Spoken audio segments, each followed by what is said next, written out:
કાલનો પ્રેક્ટિકલ દાખલો છે અમારા એક છોકરો એની વાત કરો. આ વાત ઉપરથી યાદ આવ્યું ખરું ને કરી કાંઈ વાંધો નહીં. હિંમત છે કે સાહેબ કે રેડી જ કે બરાબર. તો થયું એવું, ક્લાસમાં ઊભા હતા આજના કાર્યક્રમની કાલ અમે વાત કરતા હતા. તો એક છોકરો બોલ્યો, સાહેબ કે મારા જેવું કંઈક કામ હોય તો કહેજો કે હું કરી દઈ કે કીધું તો કે મારા જેવું કામ હોય તો કહેજો હું કરી દઈ. એટલે મેં શું કીધું એને, મેં ભાઈ બહુ અઘરું કામ છે એ કાં તાર થાય કાં મારાથી થાય. તો એવું અઘરું? મેં હા તો કાં તારાથી મારા જ થાય, બીજા કોઈથી ના થાય.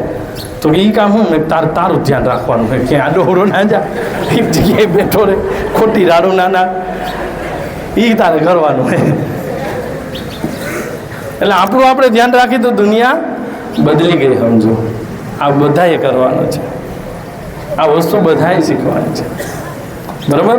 તો ચલો હવે બધાનું ધ્યાન નથી અહીંયા.